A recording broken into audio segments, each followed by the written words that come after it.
Abby, come on girl. Ouvre les yeux, open your eyes girl. Bonjour à tous et bienvenue pour une nouvelle vidéo. Je m'appelle Sylvia et aujourd'hui je vais vous parler des 5 choses que vous n'avez pas remarquées en regardant l'épisode 2 de la série Dérapage. Avant de commencer, je t'invite vivement à t'abonner à cette chaîne. Je fais régulièrement des revues et des analyses de séries et films africains. Donc si c'est quelque chose qui te plaît, n'hésite pas à t'abonner right now. Vers la fin de cette vidéo aussi, je lirai les commentaires que tu m'as laissés par rapport à l'épisode 1 de la série Dérapage. Donc reste jusqu'à la fin pour qu'on en discute. Parlons maintenant des 5 points que tu n'as pas dû remarquer en regardant la série Dérapage. Le 3e point va vraiment te bluffer. Le premier point, c'est que est-ce que tu as remarqué que l'épisode 2 de la série Dérapage et l'épisode 2 de la série Jigen ont une scène qui s'est déroulée dans le même endroit. Dans l'épisode 2 de la série Dérapage, on a la scène où Abby Diallo parle avec sa copine. Et si tu as eu une impression de déjà vu, c'est tout à fait normal parce que dans l'épisode 2 de la série Jigen, on a également la scène où Fatou Kewe parle à sa copine et ça se passe dans le même restaurant. Je sais pas pourquoi ça m'avait donné l'impression que c'était dans un bateau-restaurant. Vous savez, les restaurants, bateaux, là, voilà. Ça m'a donné cette impression-là. En tout cas, c'est un endroit très beau. Ça fait bizarre de voir que ça a été filmé au même endroit. En plus, pour les deux séries, c'était l'épisode 2 aussi. Donc voilà, est-ce qu'ils se sont entrecroisés? Faudrait voir quand est-ce que les deux séries ont été tournées, quelle année, hein, pour mieux comprendre. En tout cas, beaucoup de pubs pour ce restaurant. En parlant de coups de pub, ça me ramène à mon deuxième point, qui est la promotion du Made in Sénégal. Et cette promotion du Sénégal, on la voit dans le style de Abby Diallo, en passant par son sac, ce sac qu'on voit partout et qui est souvent placé de façon stratégique, souvent au centre de l'écran, hein. Le sac, il est de la marque Fulani HB, donc Fulani Handbags. Vous pouvez les retrouver sur Instagram, hein. Ils sont situés à Dakar, donc c'est une marque sénégalaise. En ce qui concerne le style de Abby Diallo, c'est l'œuvre de la styliste sénégalaise Maguette Gueye. Donc encore une fois, du 100% sénégalais. Si t'avais pas encore compris que cette série était du 100% sénégalais, le réalisateur te le rappelle avec le beau, magnifique parc dans lequel Abby Diallo et Bachir se sont donné rendez-vous et où ils se sont promenés. Et on y observe de nombreux baobabs, le baobab qui est vraiment l'emblème du Sénégal. Il y a notamment une scène où les deux sont assis et il y a un baobab derrière, ce qui représente le Sénégal. L'un des emblèmes du Sénégal, c'est le baobab. Alors selon une légende, une divinité aurait arraché l'arbre du baobab sous la colère et l'aurait replanté à l'envers, et c'est pour cela que les branches du baobab ressembleraient à des racines. Dis-moi si tu as déjà entendu cette légende. Est-ce que tu connais d'autres légendes comme ça concernant le baobab? Dis-le moi dans les commentaires, je lirai tes commentaires dans ma prochaine vidéo. Le 3e point est vraiment le plus bluffant, c'est l'apparition des livres dans cet épisode. C'est vraiment là que tu reconnais les amateurs des professionnels. C'est un détail dont tu n'as pas dû faire attention, mais il y avait 2 livres que le réalisateur a incorporés dans cet épisode et je vais t'expliquer comment ces 2 livres coïncident parfaitement avec cette série. Le premier livre, on le voit très brièvement, c'était pendant la scène du flashback, donc lorsqu'on voit Abby Diallo et son amie quand elles étaient plus jeunes. On le voit à peine, franchement, il faut vraiment y prêter attention. C'est celui de Alice Fernet qui s'appelle La conversation amoureuse. Ce livre est sorti en 2000 ou 2001 si je me souviens bien, et si on fait le calcul, disons que le film a été tourné en 2020, même si on sait qu'il a été tourné bien avant, mais bon, puisqu'il est diffusé en 2020, disons qu'il se passe maintenant, que ça se déroule maintenant. Donc si on prend 2020 moins 2001, donc la date, l'année de publication du livre, ça nous fait 19 ans. Étant donné que Abby a 35 ans, si on fait 35 moins 19,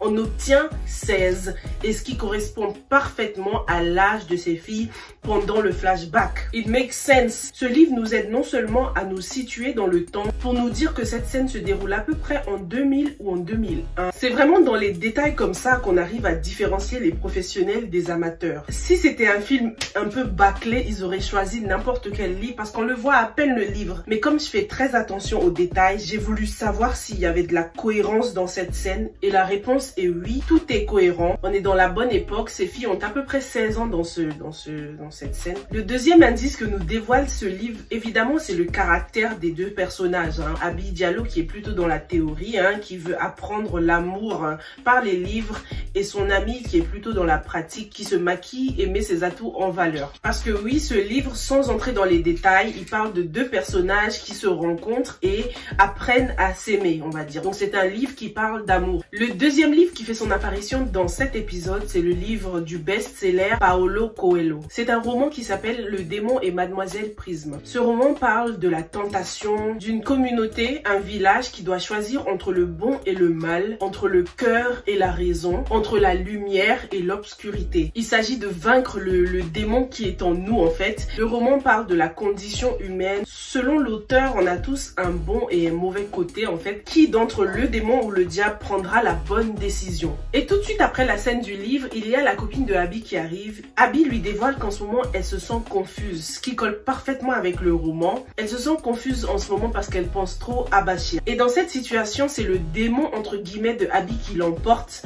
parce que sa copine vient lui parler de leur cours de philosophie Carpe Diem. Donc elle lui demande de profiter de l'instant présent. Elle lui offre des nuisettes et tout ça. Donc voilà, c'est le côté bad girl de Abby qui l'emporte dans cette situation. Le quatrième point que j'aimerais qu'on analyse ensemble, c'est la scène entre Bashir, sa mère et son père. Cette scène est très remarquable et très puissante, notamment grâce au mouvement latéral des personnages. Selon la direction dans laquelle les personnages se dirigent, il peut y avoir une connotation négative ou positive. Dans cette scène, on voit que le père de Bashir arrive du côté droit et Bashir, lui, arrive du côté gauche. Dans le cinéma, le mouvement du côté droit indique souvent un retour en arrière en fait. Donc on comprend tout de suite que c'est le père de Bashir qui est en train de revenir chez lui. Cette scène indique aussi que ce sont des personnages qui vont devoir s'affronter parce qu'ils arrivent de deux côtés opposés et ça ne s'arrête pas là. L'opposition se remarque aussi dans leur style vestimentaire. Le père de Bashir est habillé en noir alors que Bashir, lui, est habillé en blanc. Cette scène est très agressive dans le sens où il y a vraiment de la tension dans l'air en fait lorsque la mère de Bashir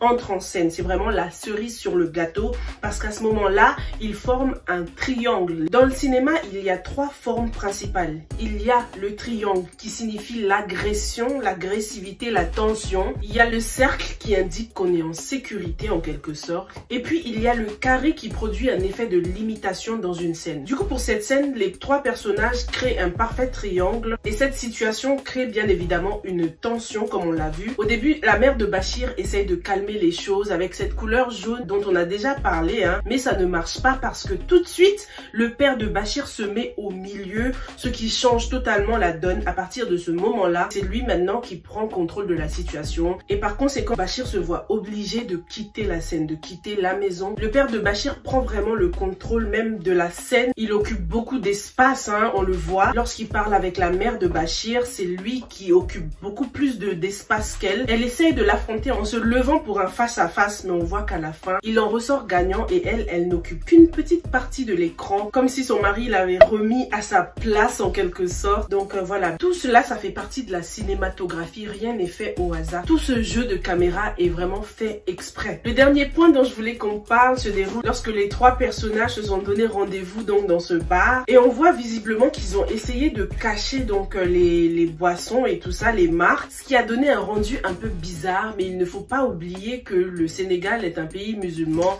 donc peut-être qu'il ne voulait pas choquer certaines personnes. Mais c'est assez contradictoire parce que tout au long de la scène, on voit qu'il y a d'autres bouteilles qui se voient. Et en plus, quand Bashir revient au comptoir, on voit qu'ils ont oublié de blur it out. Ils ont oublié de camoufler. Donc voilà, j'ai trouvé ça un peu bizarre de le faire une fois, mais pas deux fois. Mais bon, en fait, je pense qu'on n'aurait rien remarqué si ce n'avait pas été camouflé la première fois, tu vois. Du coup, là, j'étais concentrée sur les bouteilles. Là, je me disais, bon, ils ont oublié de camoufler cette fois. Mais voilà, à mon avis, c'était pas la peine de faire ça. Ça donnait un rendu un peu bizarre en plus. Donc, non, c'était pas la peine. En tout cas, dans l'ensemble, on adore jusqu'ici. Juste Abby Diallo qui m'aidait. Elle réfléchit plus là, ça y est. Abby, come on, girl. Ouvre les yeux. Open your eyes, girl. Dis-moi si tu aurais réagi pareil à la place de Abby, tu n'aurais pas été sur la défensive. Certes, en poursuivant le voleur de téléphone, il lui montre qu'elle peut lui faire confiance. Mais bon, moi, je suis sûre qu'il a payé le voleur là. Je suis sûre qu'il a payé le voleur pour venir le tabasser, pour faire le mec un peu, le héros là. Enfin bref, passons maintenant à la lecture des commentaires et on va en discuter un tout petit peu. Alors Rougui Dembélé dit: je pense que Bachir va bientôt changer. On voit que Abi est plus mûr comparé à Bachir, qui est vraiment immature, et Abi va le faire grandir et il va tomber dans son propre piège. Voilà ma supposition. Gros bisous à vous les filles. Merci beaucoup Rougui pour ton commentaire. Qu'est-ce que tu penses du commentaire de Rougui? Est-ce que tu penses que Bachir va tomber dans son propre piège? C'est vraiment une très bonne supposition, parce qu'au fond de lui, même si c'est un bad boy, j'ai l'impression qu'il a un bon fond. Le fait qu'il reste respectueux envers sa mère, ça prouve que ça peut quand même être quelqu'un de bien. Alors Yankouba Diatta nous donne une explication sur le fait que Abi est allée trop vite. Elle dit que: je pense que Abi Diallo ne peut plus se permettre d'être trop réticente, car il y a sa mère qui ne cesse de lui mettre la pression, et le poids de l'âge aussi. Du coup, comme le gars paraît clean de l'extérieur comme de l'intérieur, elle s'est dit peut-être que c'est lui l'homme parfait dont elle rêvait tant rencontrer. Qu'est-ce que tu penses de ce commentaire de Yankouba? Oui, ça pourrait expliquer le fait qu'elle se donne corps et âme pour cette relation, sans se mettre en garde, sans se protéger, parce que franchement ça va trop vite. Surtout que c'est seulement dans l'épisode 1 qu'elle vient de rompre avec l'homme avec qui elle sortait, donc c'est très rapide tout ça. Il y a Florence Manet qui m'avait dit de ne pas me fatiguer avec Pod et Marichou, parce qu'apparemment c'est une série qui n'est pas du tout intéressante.